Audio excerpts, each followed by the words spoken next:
Peru के सांस्कृतिक नगर कुस्को। मैं वहां के सैन पेड्रो देवालय के सामने के चौक पर खड़ा हूं।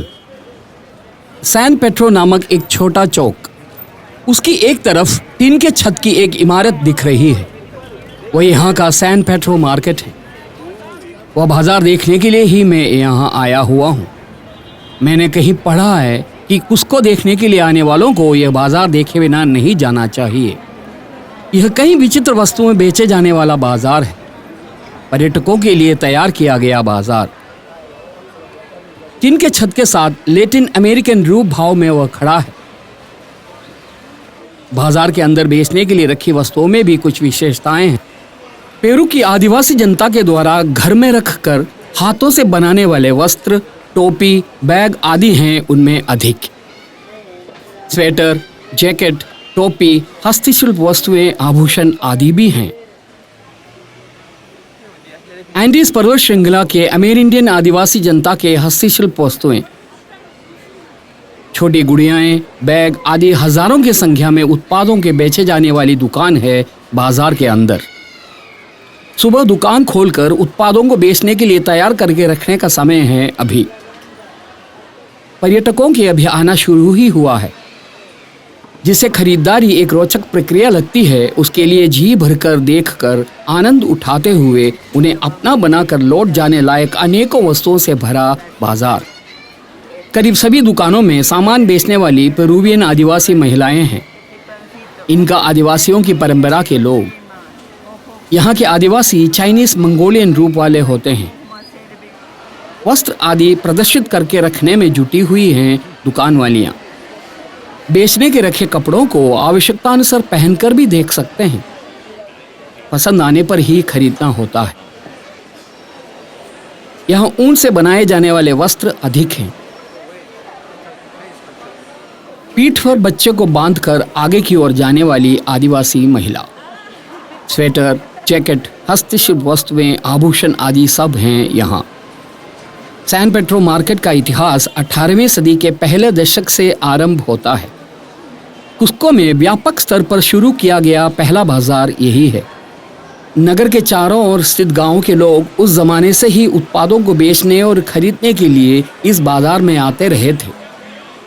बाजार की एक तरफ कुछ जूस की दुकानें हैं। ताज़े फलों को तुरंत निचोड़कर उसके जूस बनाकर देने की दुकानें। कतार में अनेकों दुकानें हैं। आश्चर्य होता है कि इतनी अधिक मात्रा में यहाँ जूस बेचे जाते हैं। एक दूसरी तरफ मांस की दुकानें। सुअर, गाय आदि के मांस की अधिक मांग होती है।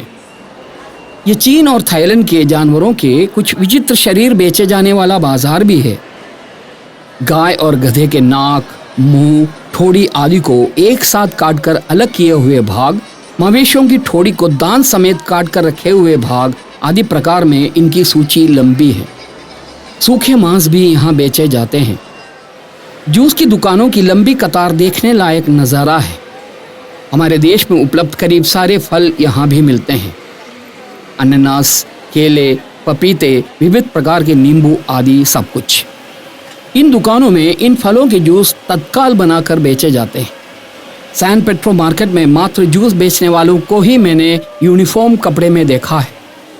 सब लोग सफ़ेद वस्त्र, टोपी आदि पहने हुए खड़े हैं, तो भी वहाँ स्वच्छता बिल्कुल भी नहीं है। इसलिए मैंने जूस का स्वाद चखने की जुर्रत नहीं की। कुस्को के पर्यटन प्राधिकरण सैन पेड्रो मार्केट में विभिन्न स्वाद में प्राप्त जूस को ही यहाँ बेचे जाने वाले मुख्य उत्पाद के रूप में दिखाते हैं। मात्र जूस ही नहीं, पुडिंग, जेली आदि भी किसी किसी दुकान में उपलब्ध हैं।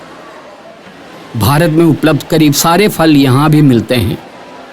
भारत के बाहर कुस्को को छोड़कर अन्य किसी भी देश के बाजार में मैंने ऐसे विशेष किस्म के केले नहीं देखे हैं।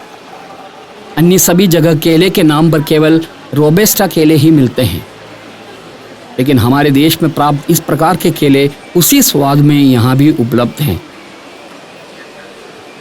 जूस की प्रत्येक दुकान के आगे अनेकों पर्यटक जमा हुए दिख रहे हैं। ये रहे हमारे देश में प्राप्त विशेष प्रकार के केले।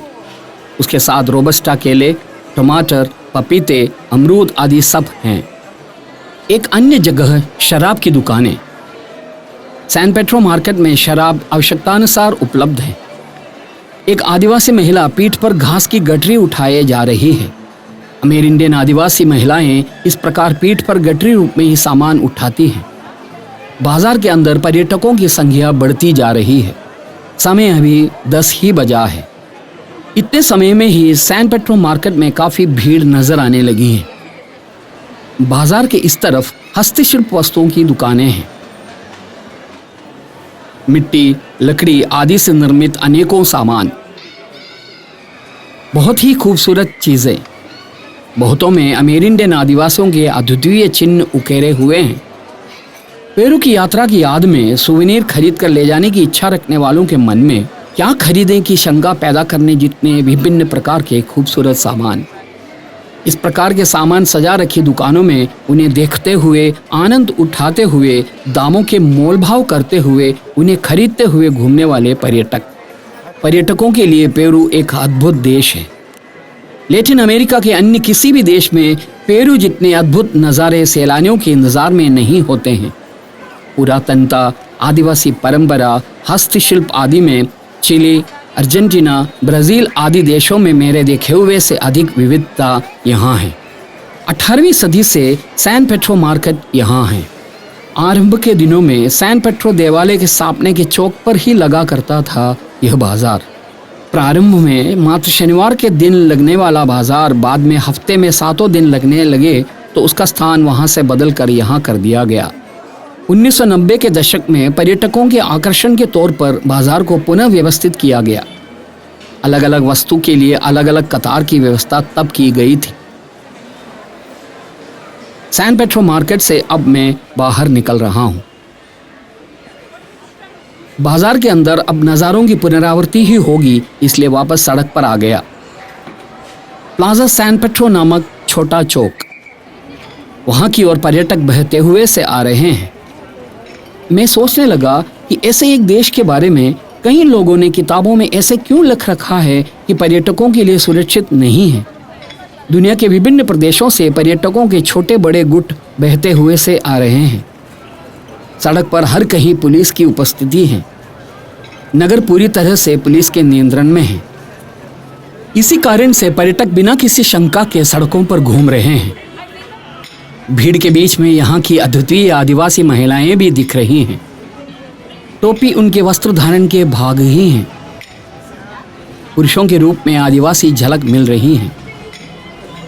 रास्ते के किनारे पर इस प्रकार के कुछ बेचने वाले भी हैं। आदिवासी मुद्राओं को लॉकेट बनाकर बेचने के लिए रखे हैं। उन सबको पीछे छोड़कर मैं सांता क्लारा स्ट्रीट से वापस चलने लगा हूँ। उसको कि कुछ अन्य नज़ारों की ओर जाना है। मैं सांता क्लारा देवालय के समीप पहुंच गया हूं। इतिहास कहता है कि फ्रांसिस्कन्स ऑर्डर की साधुओं के एक मठ से अनुबंधित ही सांता क्लारा देवालय का निर्माण हुआ था। इनका के अनाथ महिलाओं और बालिकाओं को संरक्षित करने का एक केंद्र 17वीं शताब्दी में इस देवालय से अनुबंधित हुआ करता था। इस द्वार का नाम सांता क्लारा गेट है। उसको पार करने पर सैन फ्रांसिस्को चौक पहुंच जाते हैं। प्लाजा सैन फ्रांसिस्को नामक चौक, उसकी एक तरफ से कोल मैर्क्यू स्ट्रीट जाती है। मैर्क्यू स्ट्रीट पर भी लोगों की भीड़ है। नगरवासियों से अधिक पर्यटकों के आने की एक और स्ट्रीट। मार्क्यू स्ट्रीट के आगे के सिरे पर एक देवालय का शिखर दिख रहा है। वह ला मर्सिड नामक गिरजाघर है। मैं आज सुबह उसी के सामने से सैन पेड्रो चौक की ओर यात्रा आरंभ की थी। ला मर्सिड एक बड़ा गिरजाघर है। उसके अंदर एक कॉन्वेंट, कैटेकोम्स आदि स्थित हैं। पहाड़ी ढलान के ऊपर की ओर फैल रहे शहर का भाग भी यहाँ खड़े रहने पर दिखने वाला एक अन्य नज़ारा है। स्पेन निवासियों के आने के बाद ही कुस्को एक बड़ी आबादी वाला प्रदेश बना था, तो भी उससे पहले से यह प्रदेश 2 शक्तिशाली आदिवासी समूहों के शक्ति केंद्र हुआ करता था।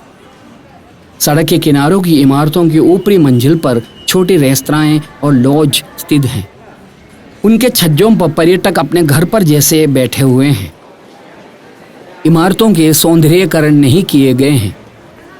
औपनिवेशिक काल के दौरान शताब्दियों पहले बनाई गई अवस्था में ही आज भी उन्हें वैसे ही रखे हुए हैं।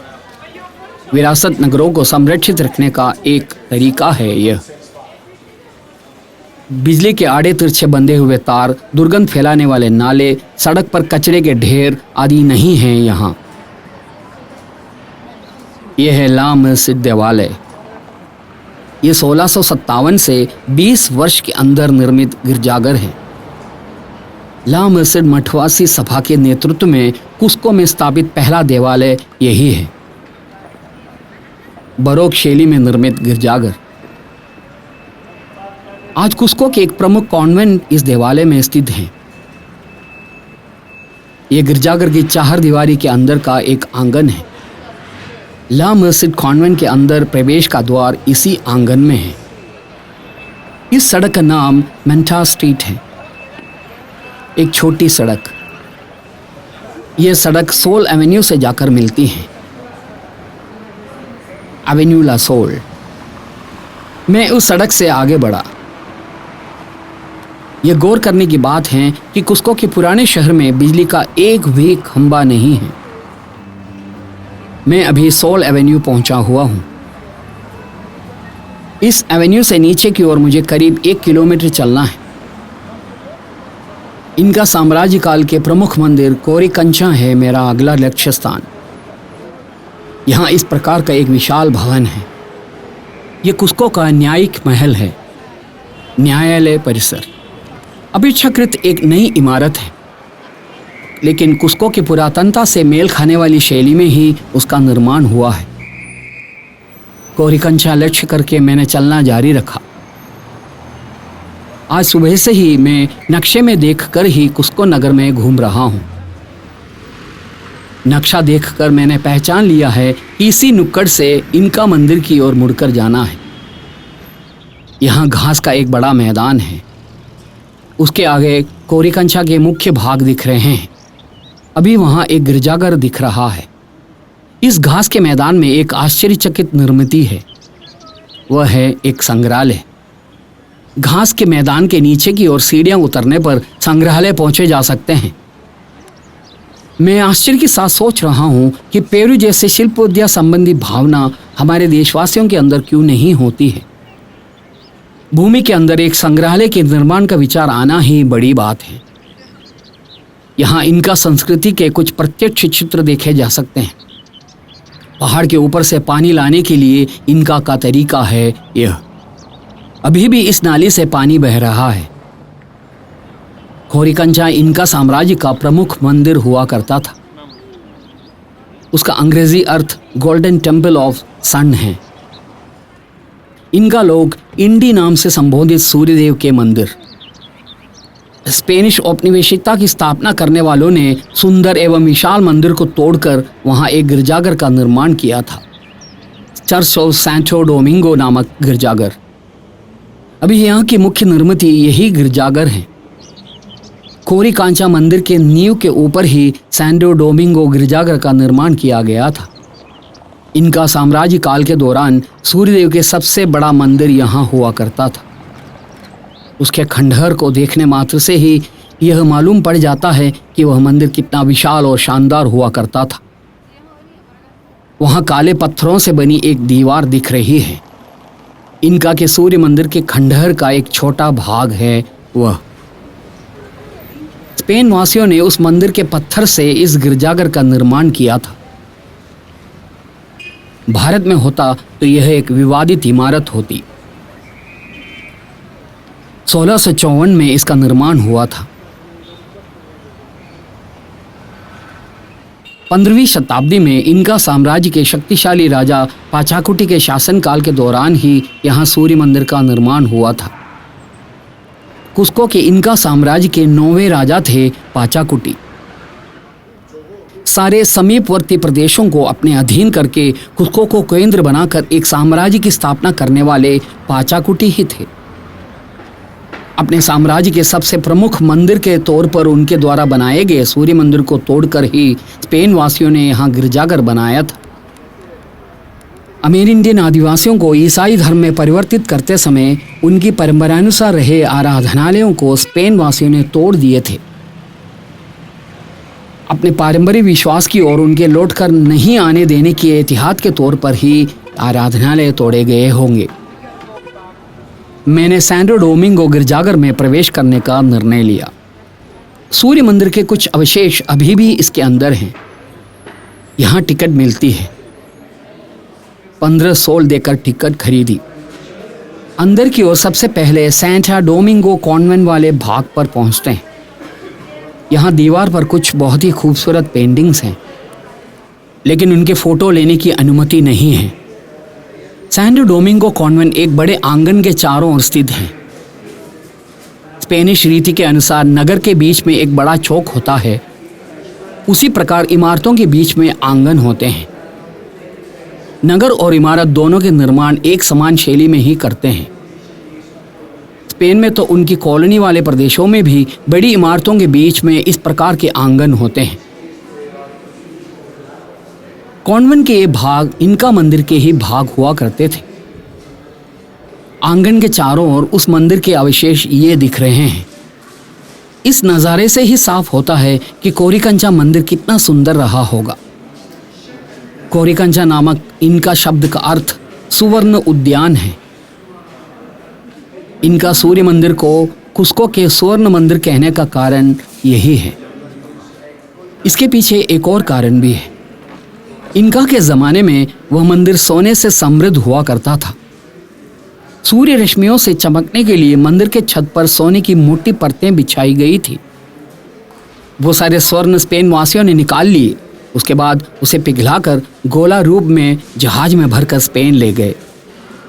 इनका लोग पत्थरों से इमारत के निर्माण में कुशल होते हैं। 600 वर्ष पहले उनके द्वारा निर्मित मंदिर की ये दीवारें उसके उदाहरण हैं। सटीक माप और आकार में काटे गए पत्थर। दीवारों में अलमारे भी बने हुए हैं। इनका लोग मुख्य रूप से इंडी सूर्यदेव की आराधना करते थे, तो भी अन्य कई देवताओं के लिए भी वेदियां हुआ करती थी। मैं फिर बीच के आंगन में निकला। बाईं तरफ सूर्य मंदिर के अवशेष दिख रहे हैं। आंगन के चारों ओर एक चक्कर लगा रहा हूं मैं। इनका आराधनालय होने के समय मंदिर में सोने का व्यापक संग्रह हुआ करता था। मंदिर के छत की एक तरफ सोने की मोटी परतें बिछाई गई थी, तो दूसरी तरफ सोने के सूखे घास के आकार में छप्पर डाल दिए गए थे। मंदिर में कई जगहों पर सोने की बड़ी प्रतिमाएं हैं। मंदिर के भाग वाले उद्यान में बकरियां, गडेरिए, पक्षी, तितलियां आदि के स्वर्ण रूप बनाकर रखे हैं। मैं आंगन का चक्कर लगाते हुए घूम रहा हूं। यहाँ बाईं तरफ इनका मंदिर के अवशेष वाला एक और भाग है। वह एक विशाल कक्ष है। उसके बाहरी दीवार में एक वेदी बनी हुई है। शोधकर्ताओं ने इसे सेरेमोनियल डिश नाम दिया है। उनका मानना है कि मंदिर में विशेषकर पूजा की गई कोई मूर्ति या चित्र यहाँ स्थापित रहा होगा। शायद वह एक सुवर्ण प्रतिमा भी हो सकती है। सेरेमोनियल डिश को अभी कांच से ढक रखा है। उसके पीछे के विशाल कक्ष में मैंने प्रवेश किया। शोधकर्ताओं का अनुमान है कि यह सम्राट की भागीदारी वाले समारोह के आयोजन का कक्ष रहा होगा। पर्यटकों के साथ आया एक गाइड उसकी कहानी उनको समझा रहा है। कुस्को नगर में इस प्रकार के सैकड़ों अनुमोदित टूर गाइड होते हैं। यहाँ से ऐसे चलते हुए सभ्य इनका लोगों का जमाना, औपनिवेशिक काल आदि मेरे मन में चित्रित हो रहे हैं। कुस्को और पूरा पेरू देश ही इनका और स्पेन वासियों के मिश्रण वाले एक तीसरे जमाने से होकर अभी गुजर रहे हैं। अपनी पहचान को बरकरार रखने और इनका आस्था की ओर वापस जाने के प्रयास 18वीं सदी में बड़े पैमाने पर किए गए थे, लेकिन स्पेन की जनता ने उस प्रयास को बड़ी निर्दयता से कुचल दिए। सेना ने इनका नेताओं को बंदी बनाकर उनको सार्वजनिक स्थल पर मौत के घाट उतार दिए। ईसाई धर्म पर विश्वास करने वाले इनका वंशज, स्पेन वासियां, मिश्र जाति वाले आदि सब लोगों के जीने के नज़ारे नए जमाने में दिखाई देते हैं। यहाँ और भी नज़ारे अभी बाकी हैं। उनकी खोज में, इनका के सांस्कृतिक अवशेष की खोज में मेरी यात्रा जारी है।